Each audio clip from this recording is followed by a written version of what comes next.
Have you ever been around someone who drains your energy the moment they walk into a room? Someone who manipulates your emotions, twists your words, and somehow always leaves behind a mess and without ever raising their voice. Evil doesn't always wear a mask. Sometimes it smiles. It helps you carry groceries. It compliments you. That's what makes it dangerous. This isn't the stuff of myths or horror movies. Evil is real. It exists all around us. And the scariest part, it often operates so quietly, so subtly that by the time you recognize it, the damage is already done. But don't worry, because awareness is your greatest defense. With just a little clarity, you can spot the red flags and protect yourself before it's too late. The truth is, evil people don't show up with horns or a pitchfork.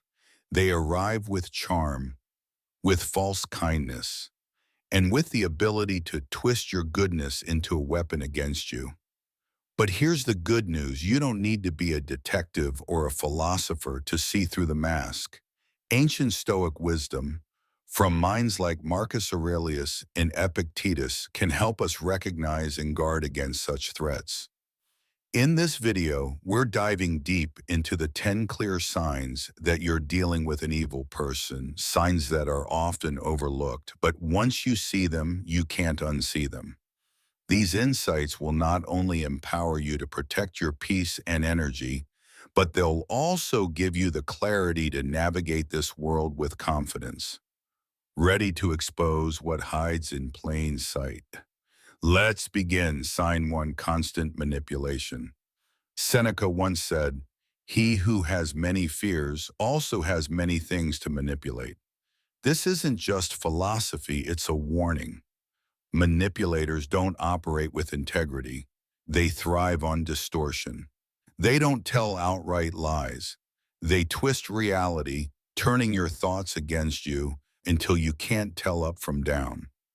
I once worked with someone like this. At first, he praised me in meetings, made me feel valued, and even supported my ideas.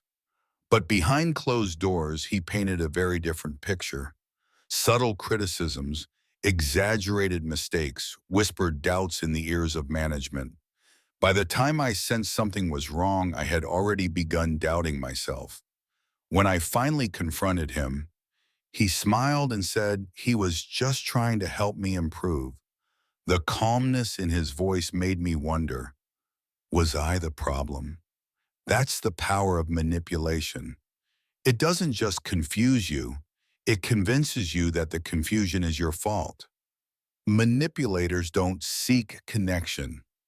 They seek control. They prey on your insecurities, your desire for approval, and your natural empathy. Before you realize it, you're looking to them for validation, forgetting that you were whole and capable long before they arrived. Stoic philosophy teaches us that clarity and self-mastery are the antidotes. A person with true virtue will always guide you toward independence, not dependence. If someone constantly insists you need their help, their advice, their approval, yet ignores your boundaries, that's not guidance, that's control. Epictetus said, "No man is free who is not master of himself." The way out of manipulation isn't confrontation, it's clarity.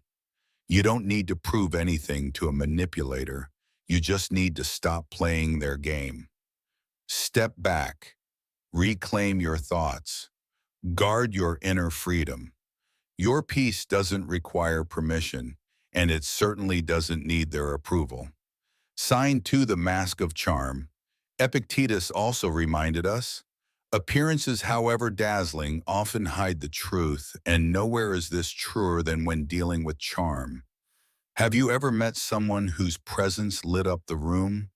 Their voice smooth as silk, their compliments perfectly timed, their interest in you almost intoxicating.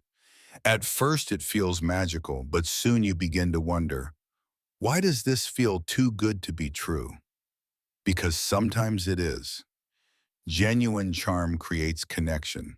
It's warm, authentic, and built on mutual respect. But when someone uses charm with dark intent, it becomes a performance, a trap, a tool for manipulation. These people aren't charming by nature, they're charming by design.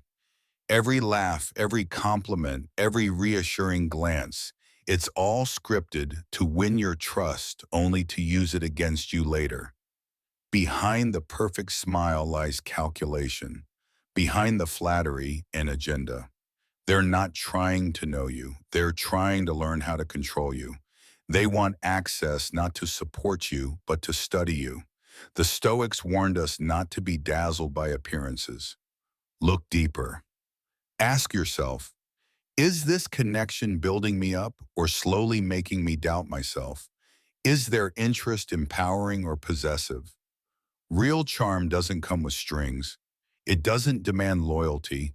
It doesn't manipulate your feelings. If someone's kindness feels too curated, too intense, it's not a gift.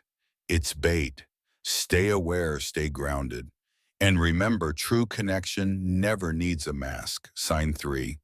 Lies without conscience, Marcus Aurelius once said, nothing should be done if it isn't right, and nothing should be said if it isn't true. But for some people, truth is just a hurdle to get around. Evil doesn't lie accidentally. It lies deliberately, strategically. Their words are not just false, they're engineered, designed to manipulate, to cover tracks, to twist your perception. I knew someone once who made a career out of lies. She constantly claimed credit for work she didn't do. On one occasion, she convinced an entire team she had single-handedly completed a project. But when I checked the emails and documents, the truth was crystal clear. She had barely contributed. When confronted, did she own up? No. She gaslit me, claiming I misunderstood and accusing me of drama and changing the topic. That's what skilled manipulators do. They don't just lie. They make you doubt reality. Lies are their power, but also their prison. Unlike the truth, lies demand upkeep. They must be rehearsed, patched, rewritten. And the more someone lies, the more they slip. The Stoics remind us, watch actions more than words. Ask yourself, do their stories change depending on who's listening? Do their facts shift under pressure? Are their actions aligned with their words? Integrity doesn't fear scrutiny. Honesty stands up to questions. So if someone constantly avoids the truth, don't wait for more proof. Step back, draw your boundary. True strength, as Stoicism teaches, lies in mastering your own mind and walking away from what distorts it. The more you guard your clarity, the less power deceit holds over you. Sign 4, the void of empathy. After lies comes something even colder, the absence of empathy. Seneca once wrote, human beings are social creatures, not meant to live solely for themselves.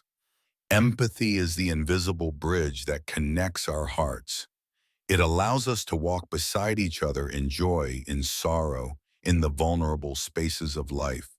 But for the truly malicious, that bridge is never built. Empathy isn't just lacking, it's completely missing. These individuals don't see people, they see pawns. Your happiness means nothing unless it serves their agenda. Your pain merely an inconvenience or worse, a source of secret satisfaction. Picture this, you're sitting with a friend, finally gathering the courage to share a deep struggle. You're raw, exposed, hoping for support. But instead of compassion, they respond with a deflective shrug. Oh, you think that's bad? Let me tell you about my day. Just like that, your pain is dismissed, overshadowed by their need for attention. This isn't a one-off, it's a pattern. Over time, these interactions leave you feeling invisible, unheard, and emotionally drained. Because empathy isn't just a trait, it's the foundation of every meaningful connection. Malicious people may wear a mask of concern when it's convenient, but the second it no longer serves them, the mask slips, and so does their interest in your well-being.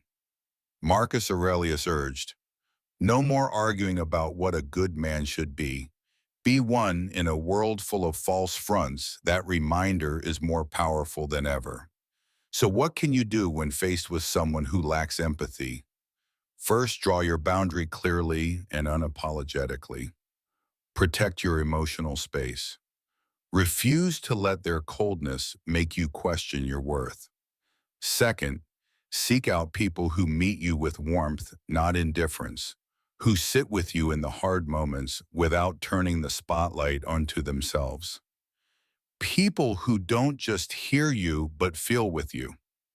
That's what real connection looks like. Your peace deserves company that respects it. Sign 5, the hunger for control. Now let's talk about control, not the healthy kind rooted in responsibility, but the toxic craving to dominate every corner of your life. For some people, control isn't a tendency, it's their lifeline. They want power over your choices, your thoughts, your identity, their goal, to make you question yourself so deeply that you stop trusting your own judgment and start depending on them.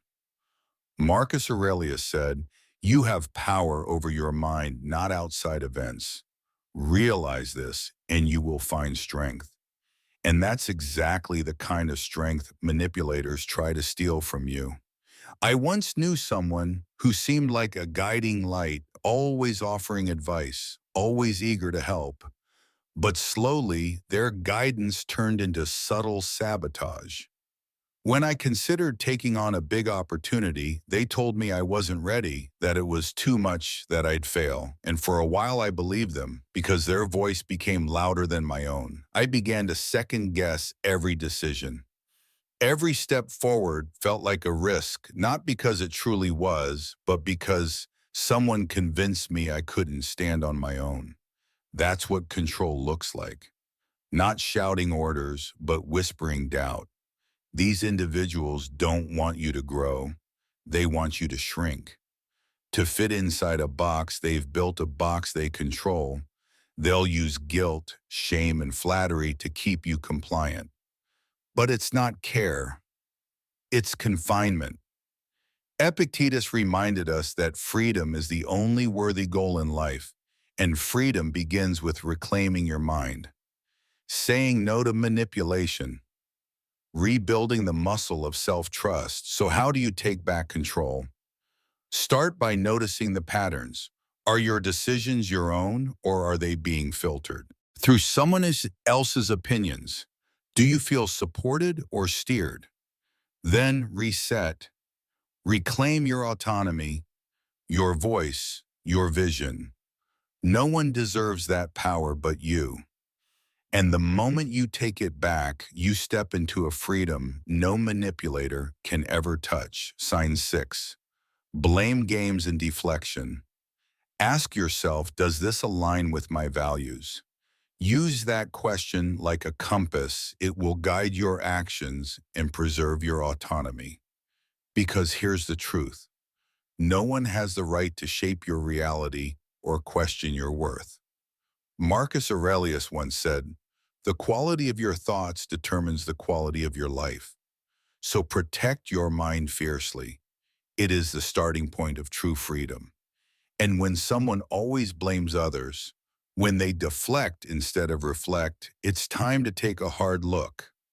Seneca wisely noted that people often prefer trust over judgment, and manipulators know this. They take advantage of it. Instead of owning their mistakes, they paint themselves as perpetual victims, experts at twisting reality. I once worked on a major project with a close friend. When things started going off track, instead of accepting her share of responsibility, she pointed the finger at me. She criticized my organizational style with a soft voice and a concerned tone, as if she were just trying to help. But it wasn't help, it was manipulation. Over time, I realized this wasn't an isolated case, it was a strategy.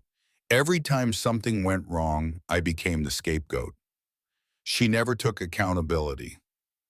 She just rewrote the story. These people don't just lie, They craft narratives that make you question yourself. They plant guilt subtly and skillfully. And the more sensitive or empathetic you are, the easier it is for them to pull you into their blame game. Marcus Aurelius reminds us that truth stands on its own. It doesn't need to shout, it simply is. So how do you deal with deflection? Stay grounded, stay factual, observe patterns. When someone constantly rewrites events to protect their ego, don't argue, hold to the truth. Question gently but firmly. Don't allow their confusion to become your chaos. Set boundaries. Refuse to be cast in their drama. Integrity requires accountability, and anyone who consistently runs from it reveals exactly who they are. Protect your peace by protecting your truth. Sign 7, the pleasure of pain. Perhaps the most chilling trait of all is this. Some people enjoy your pain. Epictetus once said, associate only with those who make you better. But what happens when someone around you seems to thrive on tearing others down? These individuals may not overtly attack, but they smirk when you stumble. They mock instead of support. They spread stories of others' failures with barely hidden excitement. I knew someone like this. She always had the latest gossip. Every misstep someone made, she shared it with a glimmer in her eye, as if bad news gave her a secret thrill. At first I thought she was just dramatic, but over time I noticed the pattern. She never celebrated others' success.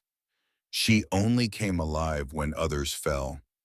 Malicious people like this don't build their worth. They borrow it from your brokenness. Your pain becomes their platform. Their jokes cut deep. Their sarcasm stings. Their energy drains you. And the worst part, they often act like it's harmless. Just joking, they'll say, but behind the laugh is a cold, calculating intent. So how do you respond? Distance, emotional, mental, physical, whatever it takes. Stoicism reminds us that we become like the people we spend time with. So choose wisely. Surround yourself with those who cheer your rise, not those who smirk at your fall. Because the pleasure of pain is not just a flaw, it's a warning, and your well-being deserves better. Sign 8, isolation as a weapon. Marcus Aurelius once said, human beings were made for one another, but some people, those with truly malicious intent, use that very principle against you. They isolate you not by force but by whispers.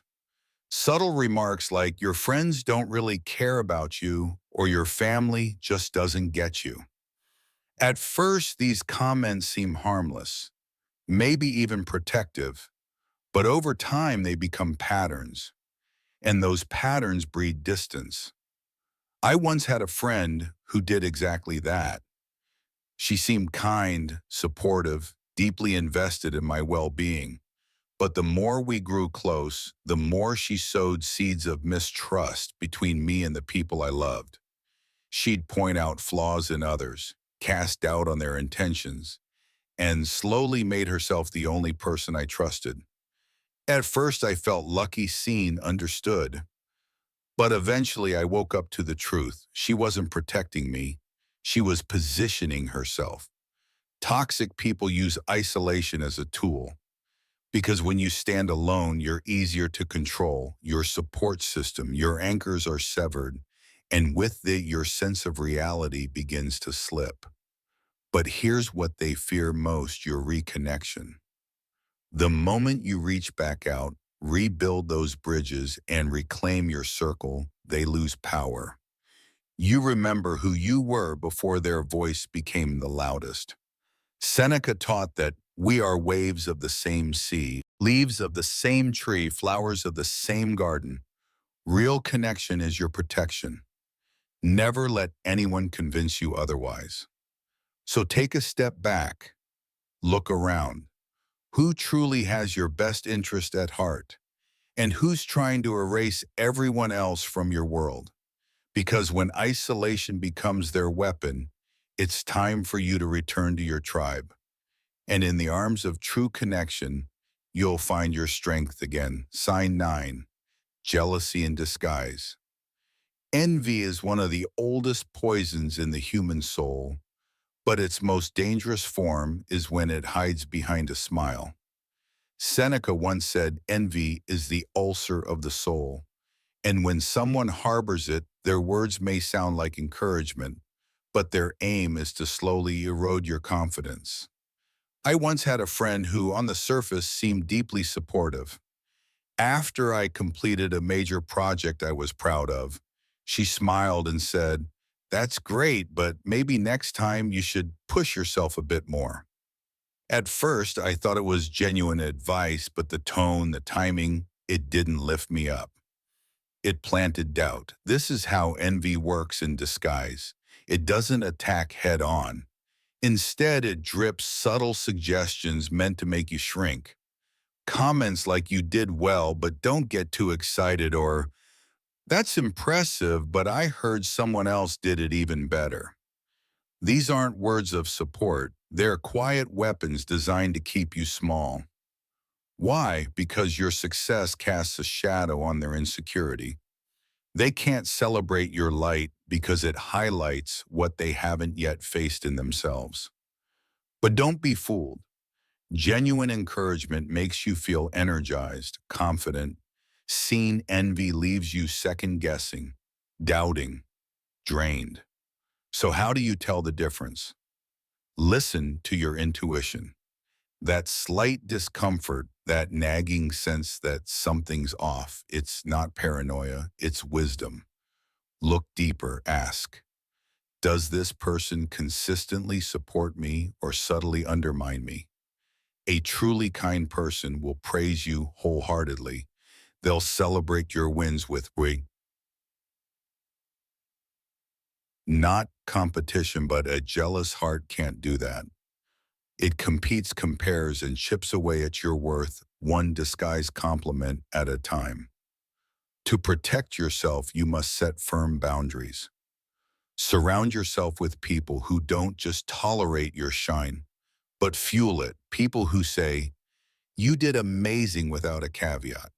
You don't need to dim your light to make others comfortable. In fact, your light might be the very thing that reveals who's truly for you and who's just pretending. So shine unapologetically, because someone else's discomfort is never your responsibility. Sign 10, the unrepentant heart. Perhaps the most glaring red flag of all, the hardened, unrepentant heart. Marcus Aurelius once said, "Waste no more time arguing what a good man should be one." And yet those with malicious intent do the exact opposite. They don't just make mistakes, we all do. They refuse to acknowledge them. They justify, deny, shift blame, but they never reflect, never repair, never grow. Think of someone you've known who always had an excuse. Whenever they hurt someone, it was someone else's fault, or the timing, or the stress, but never them. One person in my life did this constantly. Every time they caused pain, they'd minimize it or twist the story. "You're overreacting," they'd say. Or worse, "Well, you've done worse." Their default mode wasn't apology, it was attack. What stood out wasn't just the lack of remorse, it was the absolute refusal to change. To them, self-reflection was weakness. Stubbornness was power. But Stoic philosophy teaches us something radically different. True strength lies in the courage to face ourselves, to admit when we're wrong, to course correct, to grow. Unrepentant hearts can't do that. They live in cycles of damage and denial, dragging others down with them. So what do? You protect your peace. You recognize that not everyone wants to evolve. Some would rather stay the same and force you to carry the consequences. You walk away, not in anger, but in wisdom. Surround yourself with people who take ownership, who say, I hurt you and I'll do better. People who are brave enough to be accountable, because that's where healing lives. That's where trust is born. As Marcus Aurelius said, the happiness of your life depends upon the quality of your thoughts. And that includes the people you allow to shape those thoughts. We've just walked through 10 signs that someone close to you may not be who they seem. And yes, it's chilling, but it's also empowering. Because once you see the truth, you can't unsee it. And once you know what to look for, you can protect your energy, your peace, and your future. Evil doesn't need horns or fire. Sometimes it wears a smile. Sometimes it comes disguised as help, as love, as friendship. But no matter the form, it only wins when you stay blind. So open your eyes, guard your mind, and hold fast to your inner light. If this video helped you, hit the like button, subscribe, and comment. I see the signs. Let the world know you're awake now. You're ready.